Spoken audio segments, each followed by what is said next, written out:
2115. The third opening. The years between the second and third openings became an era of relentless advancement. Humanity no longer rebuilt cautiously, it rebuilt with intent. Lessons learned from extinction and repetition hardened into doctrine. Using data gathered from portal events, battlefield recordings from heroes, and recovered artifacts from beyond the gateways, technology accelerated at a pace unseen in recorded history. Human innovation fused with dwarven engineering, producing cities that were no longer just defended, but engineered for siege. Walls became layered systems rather than barriers, adaptive alloys, rune-etched reinforcement, automated weapon arrays, and self-repairing sections powered by captured energy signatures from the portals themselves. City-states transformed into vertical fortresses. Entire districts were relocated underground or suspended within reinforced superstructures. Transit systems were enclosed in armored rail tubes capable of surviving direct portal breaches. Power grids were redesigned around redundancy and isolation, ensuring that no single strike could cripple an entire city. Even small towns adopted scaled versions of these designs, turning once vulnerable settlements into hardened nodes within a global defensive network. Dwarven architects and human engineers worked side by side, blending ancient structural principles with modern materials and hero-assisted construction that compressed decades of work into years. Heroes themselves became central to this transformation. Their abilities were no longer viewed solely as weapons, but as strategic assets. Strength-based heroes reshaped terrain and erected megastructures. Energy manipulators powered experimental reactors. Healers extended survival rates in environments previously considered unsurvivable. Training became more formalized, tactics more refined, and coordination between city-states nearly instantaneous. By the time the portals opened again in 2115, every known site was fortified, monitored, and garrisoned. The response was immediate. Heroes mobilized within hours, and the portals were forced shut within weeks. The cost, however, was undeniable. Casualties were concentrated among heroes, not civilians. Entire strike teams vanished. Veterans aged visibly between deployments, their bodies worn down by repeated exposure to forces never meant for mortals. By the end of the third opening, the truth was no longer avoided or softened. Being a hero meant trading years of life for the continued survival of the world. It was not tragedy, it was expectation, and, for the first time, humanity accepted it openly, building a future that assumed its greatest protectors would burn out long before they could grow old.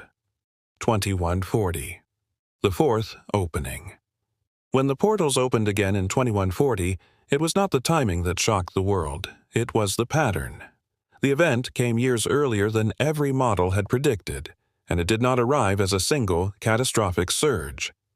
Instead, portals flickered into existence in rapid succession, smaller, unstable, and violently unpredictable. Some collapsed within minutes. Others vomited brief but deadly incursions before tearing themselves apart. The threat was no longer defined by scale, but by frequency, forcing humanity to confront a future where invasion was not an event, but a constant pressure. In response, the world abandoned the idea of emergency measures altogether. Portal detection arrays, early warning systems, and automated response networks became permanent infrastructure, woven into the foundations of every major city-state. Sirens, shield activations, and hero deployment protocols were no longer extraordinary. They were routine. Civilization shifted its mindset completely, no longer reacting to catastrophe, but living in anticipation of it. The question was no longer if the portals would open again, but where, how often, and how many heroes would be lost stopping them. 2142. The Arena Era begins. By 2142, the world faced a new problem, one it had never expected to fear. Between portal events, there were fewer large-scale threats, fewer battles that demanded the full force of hero deployments. For beings forged in constant war, this lull was dangerous. Skills dulled. Instincts softened. Reaction times slowed. A hero untested for too long was a liability when the alarms sounded again. Training in isolation was no longer enough.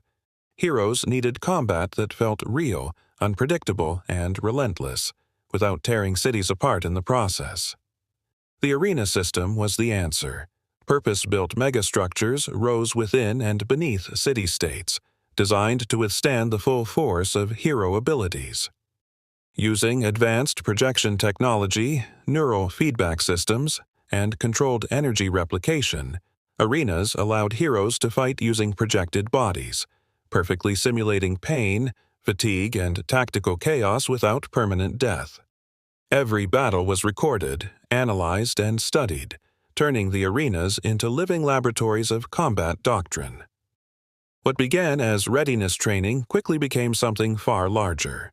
For criminals, war exiles, and those condemned beyond redemption, the arenas offered a different path: lethal combat. These matches were real, final, and brutally honest. Society justified them as necessity and deterrence, but the truth was undeniable. The arenas had become a global sport.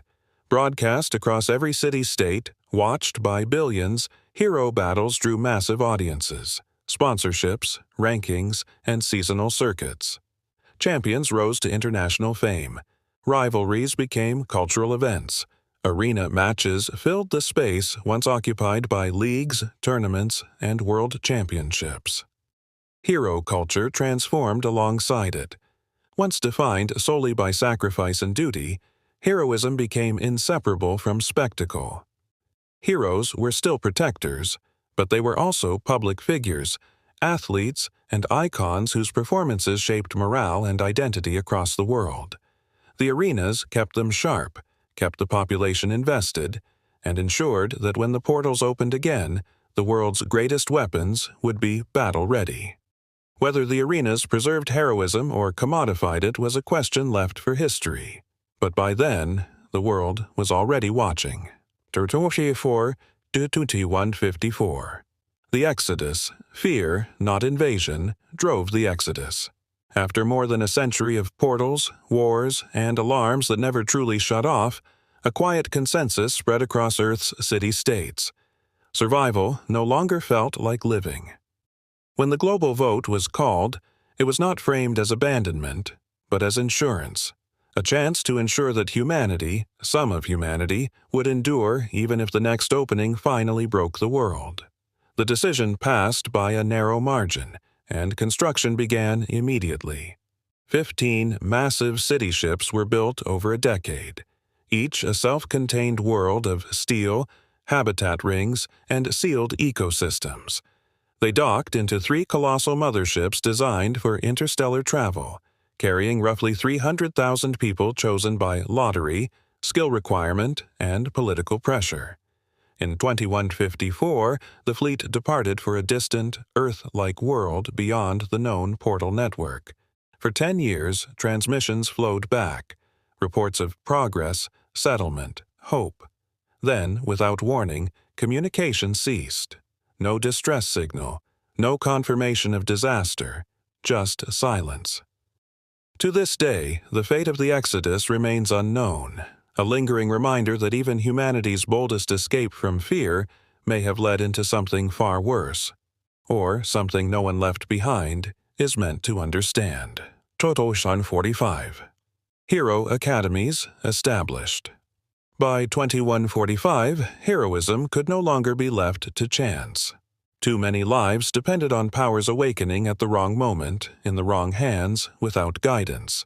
In response, city-states across the world established formal hero academies, institutions designed not merely to train heroes, but to prepare an entire generation for the possibility of becoming one. From childhood onward, every citizen was enrolled in a standardized system of physical conditioning, combat instruction, and survival education. The world no longer raised civilians first and soldiers second. It raised survivors. Children were trained in hand-to-hand combat, weapons use, and squad tactics from an early age. They studied hundreds of known races and creatures, how they lived, how they fought, how they negotiated, and, when necessary, how they were killed. Languages from multiple worlds were taught alongside history and strategy, ensuring that no future hero would step through a portal unable to understand what stood before them. This education was not driven by certainty, but by hope. The hope that when the time came, a child would be ready to awaken. At the age of 18 at graduation, every citizen underwent testing to see if they could become a hero. They would place her hand over a gem. If it glowed, they had the ability to use the gems. To become a hero if they chose to be one. Most failed. Those who passed were separated instantly from their peers, their lives redirected in a single day. For them, the next step was public and irreversible, the gem selection ceremony. Broadcast live across the world, candidates stood before arrays of dormant gems, choosing, or being chosen, by the artifact that would define their fate. Those who failed the test they returned to the city-states as specialists. Engineers, tacticians, instructors, researchers, and infrastructure workers, roles essential to a civilization built around heroes.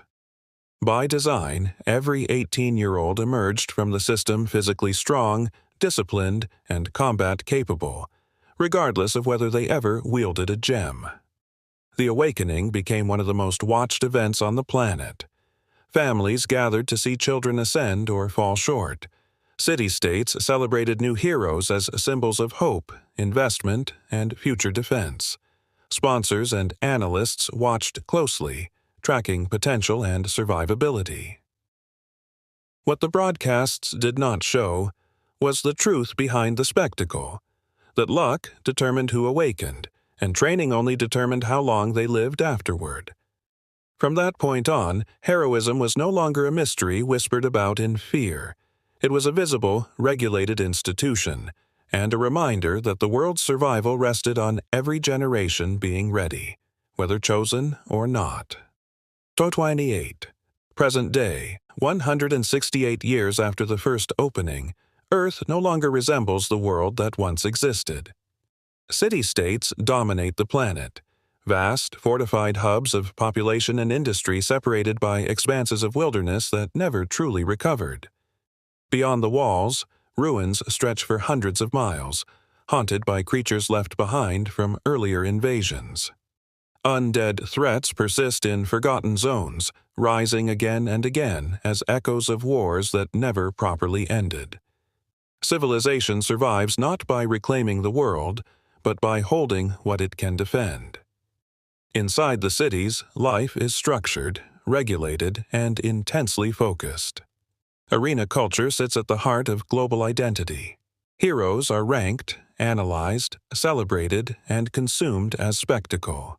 Their victories fill screens, their losses spark debate, and their deaths are remembered in highlight reels and memorial halls.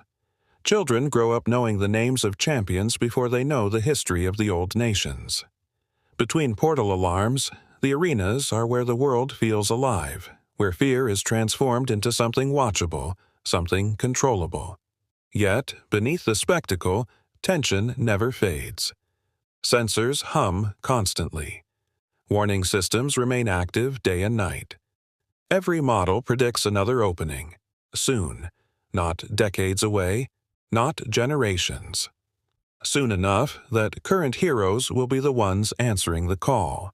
Preparations are already underway, quietly escalating across city-states as defenses are tested, strike teams rotated, and reserves positioned.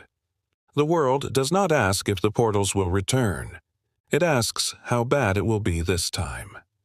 The documentary's narrator continued, voice calm and measured, summarizing losses, strategies, survival rates.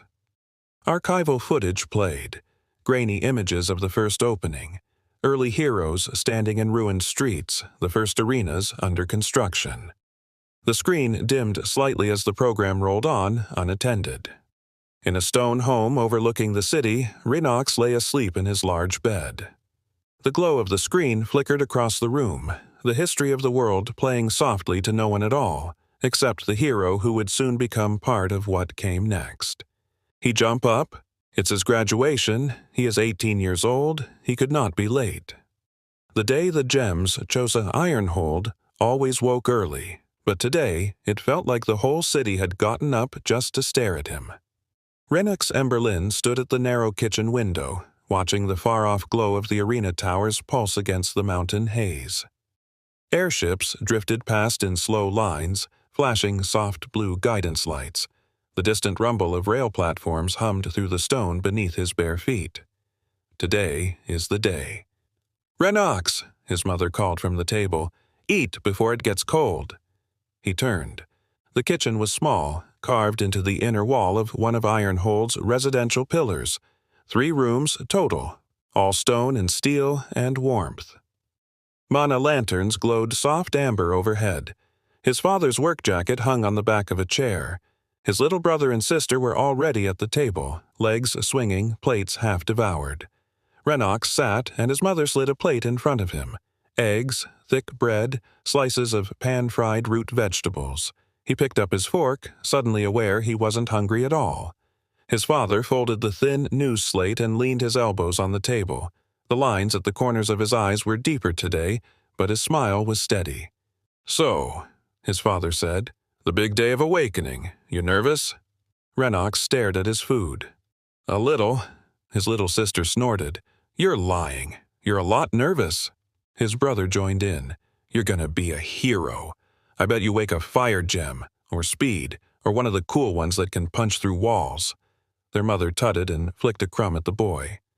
"Being a hero isn't about punching through walls." "But it helps," his father said with a half-smile, "and your brother has the shoulders for it." Rennox's chest tightened. "What if the gem doesn't glow?" he asked quietly. The words surprised him, like someone else had spoken them. "What if I'm just normal?" Silence settled over the table.